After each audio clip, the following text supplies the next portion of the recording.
seja muito bem-vinda a mais uma Gramado Summit, dessa vez em Punta del Este. É isso mesmo, a gente fala contigo aqui do país vizinho de céu azul celeste, o Uruguai, a segunda casa do maior evento de brainstorming da América Latina. Eu sou Vanessa Oliveira, sou jornalista do Portal Metrópolis, o portal que é oficial aqui no evento, né, da Gramado Summit. E aqui a gente vai conversar com muitos palestrantes, vai trazer muitas novidades e muito conteúdo sobre empreendedorismo, negócio, tudo que envolve uma boa ideia.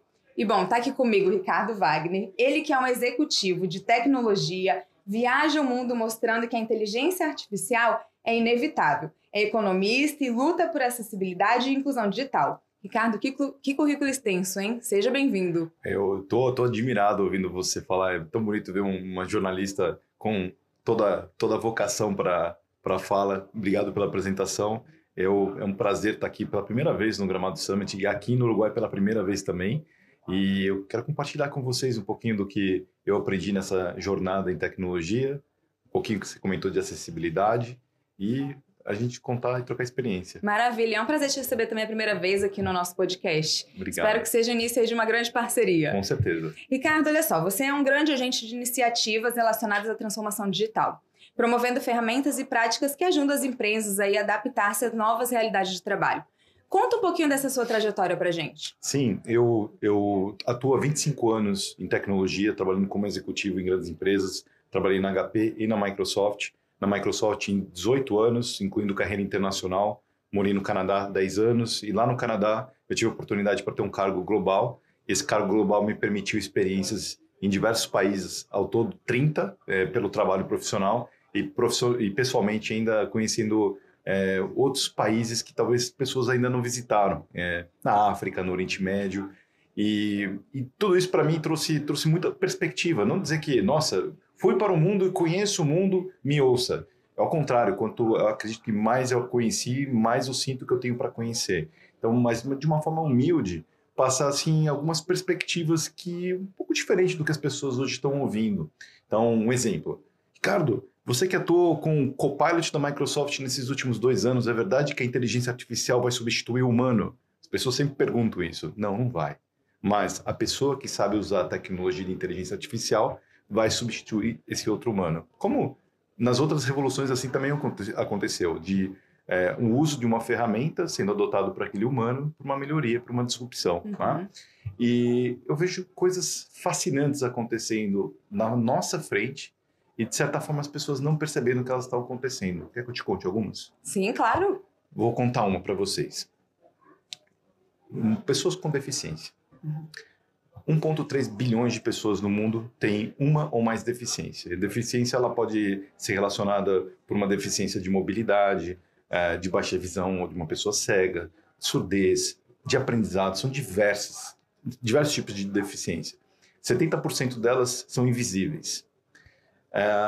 E é um número expressivo. Eu falei 1,3 bilhões, uma proporção no Brasil são 46 milhões de pessoas.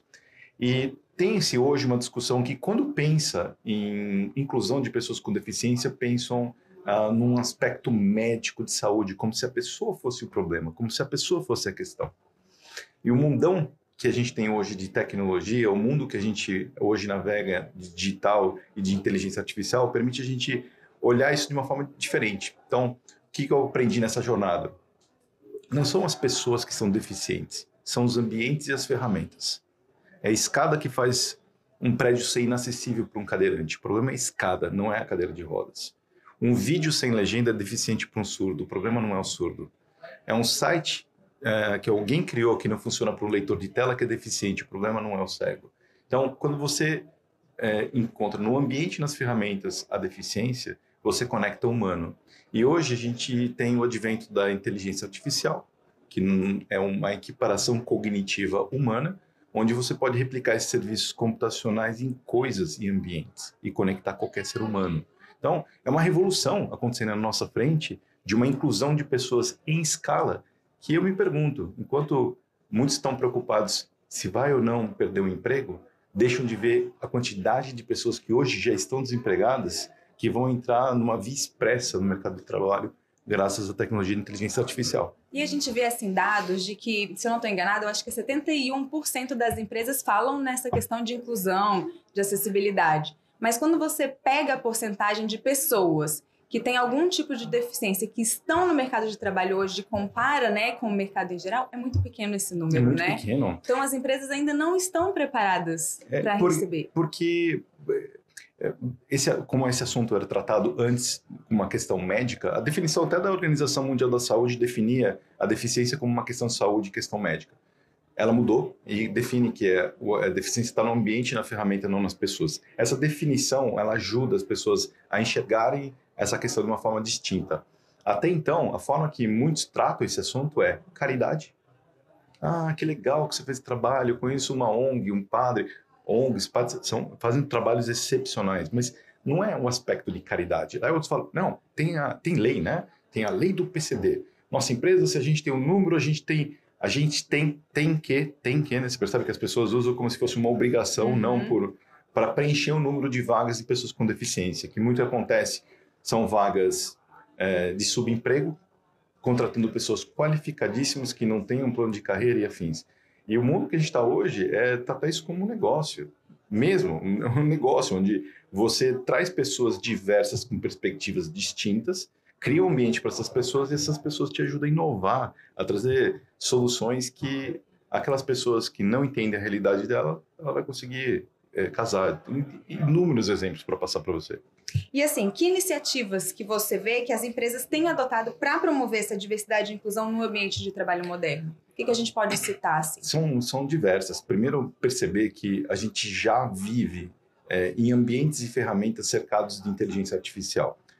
Imagino que todo mundo utiliza um celular, um notebook, um computador.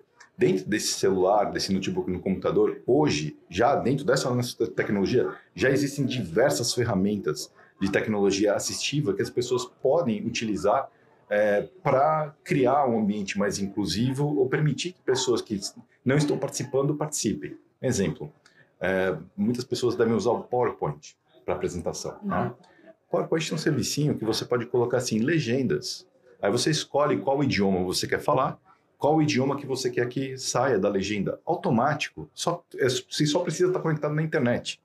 Quando você faz e utiliza o serviço de legenda, que é um serviço cognitivo de nuvem, dentro do PowerPoint, você está incluindo uma pessoa surda, que vai poder assistir, surda oralizada, que vai poder assistir a tua apresentação, uma pessoa que está praticando o teu idioma. Por exemplo, a gente está aqui no Uruguai, o espanhol é a língua oficial, você pode falar em português com legendas em espanhol. A pessoa pode até tentar seguir o que você está falando, mas também ter a legenda. Ou o oposto, você pode tentar falar espanhol com outra legenda, enfim, você não tem a barreira do idioma, você permite que uma pessoa surda consiga participar, ou se você estiver num ambiente barulhento, essa pessoa também participa. Então você percebe que a conversa de criar acessibilidade e inclusão, ela na verdade, no mundo digital, ela é uma moeda de experiência.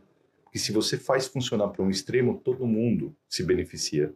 Então hoje as empresas que estão acordando para essa questão, estão utilizando o conceito da diversidade e inclusão sobre um aspecto de negócio, entendendo que isso gera inovação e usabilidade de produtos e serviços. E você acha que tem crescido esse olhar para essa inteligência artificial, para essas ferramentas? Como é que você enxerga assim? As marcas têm aderido? As empresas têm consumido isso? Olha, eu sou muito positivo. Eu vejo quando tem alguma tendência que as coisas evoluem, mas pelo tamanho da necessidade, pelo tamanho da oportunidade, a gente move em passos lentos. E até eu te digo por quê. Muito porque as pessoas, quando vem uma nova tecnologia, como a tecnologia de inteligência artificial, elas pensam nessa tecnologia para o seu uso como ela está hoje. Numa analogia, imagina que a gente saiu agora da Idade da Pedra. Eu e você saímos e a gente quer usar a inteligência artificial aqui para melhorar um pouquinho do nosso ambiente da Idade da Pedra. Talvez a gente até encontre, mas vai encontrar uma série de restrições de sistema, de tecnologia que não está ali disponível para ainda funcionar. Sim, a gente tem um monte de empresa ainda na Idade da Pedra, querendo usar a inteligência artificial.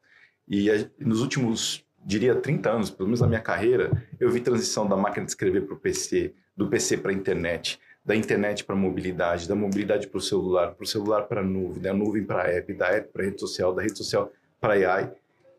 Vamos perguntar se todas as empresas conseguiram fazer esse phase-in, phase-out para estar aqui pronto para falar de AI? Não. Né?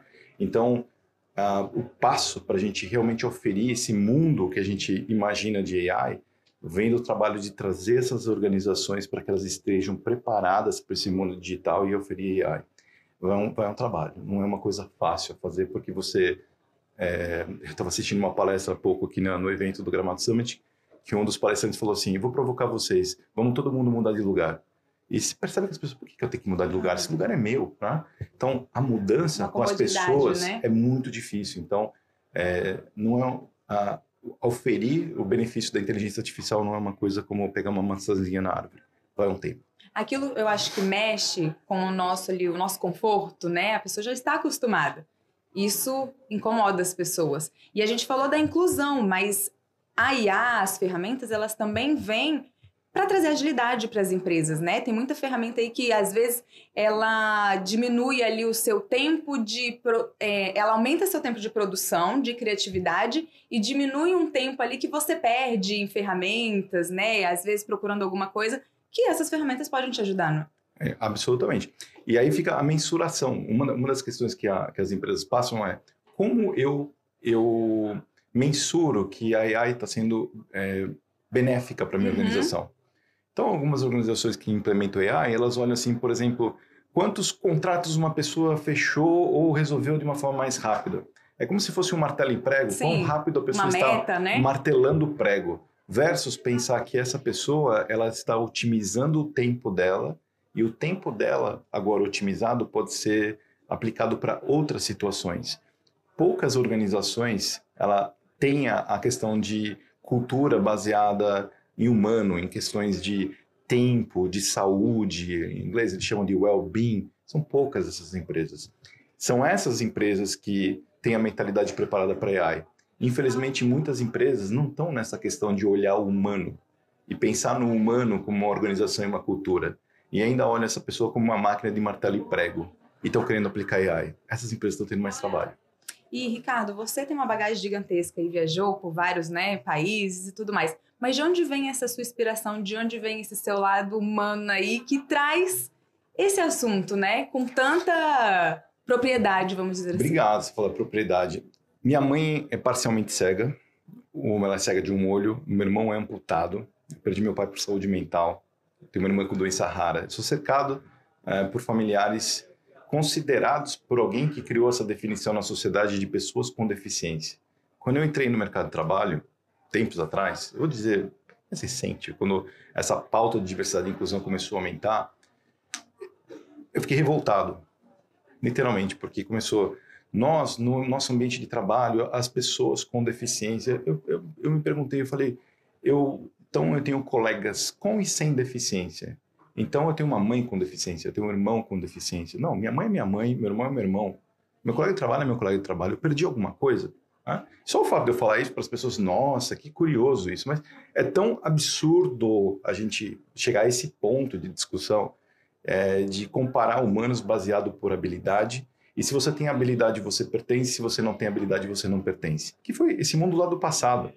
E sendo também uma pessoa apaixonada por tecnologia e vendo que tecnologia pode adaptar ambientes e ferramentas e permite a inclusão de pessoas, isso me fascinou, porque é a primeira vez que essas pessoas vão poder conectar de uma forma diferente. Então, a mágica de você ver uma pessoa colaborando, se comunicando, sendo surda no ambiente com todos, usando a inteligência artificial, é mágico, porque essa pessoa também se conecta. Eu tenho um colega, chama Dave Dame, ele fez um TED Talk absurdo em Toronto, ele tem paralisia cerebral. Ele fala assim, eu tenho paralisia cerebral, mas o meu dinheiro não. Eu tenho paralisia cerebral, mas o meu dinheiro não. Então, muda essa questão são duas coisas ao mesmo tempo. O fascínio do advento de uma tecnologia que permite inclusão em escala, com uma visão equivocada que a gente tem de sociedade. Então, a combinação dessas duas coisas pode gerar uma transformação. É bem aí que eu tô dedicando minha vida. Para levar, e obrigado vocês por essa oportunidade, quem sabe alguém ouvindo fala assim, puxa, eu não pensei nisso. Deixa eu tentar, deixa eu colocar. E se essa empresa, instituição, escola de educação, alguém começar a colocar, mais pessoas vão ser incluídas, mais pessoas vão participar, mais oportunidades vão ser geradas. Então, essa conversa aqui vira prosperidade econômica e social. Então, acho que é uma coisa boa para a gente poder pensar e discutir. E o Ricardo passou por grandes empresas, né? Big techs aí. E também passou a empreender. Você dá palestras, você tem seu negócio. Fala para quem está nos assistindo, onde pode te encontrar, Sim. O que exatamente, né? O que as pessoas podem encontrar com você. Obrigado pela oportunidade. Eu tive algumas boas experiências com aplicação de inteligência artificial para negócios. Então, eu sou um palestrante e também consultor para empresas que pensam no uso da tecnologia, especialmente da inteligência artificial, para inovação. Então, esse é um tópico. Outro tópico é a parte de acessibilidade e inclusão digital, que tanto a gente falou, é uma parte importante. E outras duas, são 4. Outras duas, uma vem de experiência de trabalho como embaixador de trabalhos voluntários na África. Então, essa questão de você fazer imersão de pessoas em diferentes culturas, onde as pessoas pensam que elas vão para algum lugar ensinar alguém e no final elas saem de lá impactadas com quanto que elas aprenderam. Legal. Então, eu gosto de ter essas provocações para as pessoas saírem da casinha e terem uma noção de realidade um pouquinho mais interessante. Então, essas questões de imersões, não só África, outros lugares, eu também participo. E a última foi de uma situação que aconteceu, que eu participei com alguns colegas de um hackathon dentro da Microsoft e nosso time ganhou dentre 17 mil projetos. E a gente criou uma app chamada AI Epilepsy App. Ela é uma app que ajuda pais e cuidadores de crianças com epilepsia a monitorar essas crianças durante a noite. Muitas das epilepsias mais severas que causam convulsões, elas acontecem em transição de sono. E pais que têm crianças nessa situação não dormem. Então a gente foi no extremo para tentar ver se a gente conseguisse criar alguma condição para ajudar esses pais a detectarem informações do ambiente. Isso podia ajudar esses pais. Se ajudassem esses pais nesse quesito de epilepsia, possivelmente poderia ajudar em outras. E aí eu tive o privilégio de ficar 8 meses dentro da Microsoft Research, né? O time da Microsoft de pesquisa, tendo todos os recursos da Microsoft. A Microsoft foi incrível em poder ajudar. Inclusive, a gente fez uma apresentação final para o Satya Nadella, o CEO da Microsoft, que, a propósito, ele tem muita experiência como pai de crianças com deficiência, então o assunto foi super envolvente. E hoje essa app está disponível na Apple Store. Essa jornada, ela me fez entender todo o processo de criação, de empatia, de compaixão, de entendimento da necessidade, para daí você aplicar isso em códigos de programação, em AI, em processo de experimentos, que eles chamam de growth hacking, até você chegar num produto final. Então, eu ajudo com essa experiência a pessoas virarem ideias do papel para algum produto, mas não por simplesmente criar um produto. A pegada também na questão da empatia e compaixão e no entendimento das pessoas. Existe um propósito aí, né? Como um amigo meu fala, quem faz com propósito faz de propósito. Muito bom, perfeito. E assim a gente termina, Ricardo. Eu poderia ficar aqui conversando horas com você, para você contar toda essa sua experiência, trazer toda essa sua bagagem, tudo que você, né, tem feito aí com tecnologia, inteligência artificial. Foi um prazer te receber aqui no nosso estúdio. Muito obrigado. E onde que as pessoas te encontram? Deixa seu arroba. Sim, eu tenho @rimatswagner. O Mats vem de Matias, é RIMATS Wagner. Daí vocês vão encontrar alguém de cabelinho branco lá, é fácil. Essa é a minha conta do Instagram. E onde eu atuo muito pela parte corporativa é no LinkedIn também. Então, se você colocar lá Ricardo Wagner, acessibilidade, Microsoft, HP, alguma parte de procura me acha. E eu vou adorar interagir, conversar e fazer novos amigos. Obrigada, Ricardo. Uma simpatia. Obrigada a você também por essa audiência. Para você acompanhar esse episódio e outros aqui da Gramado Summit, acesse ao portalmetrópolis.com e as nossas redes sociais. Até a próxima!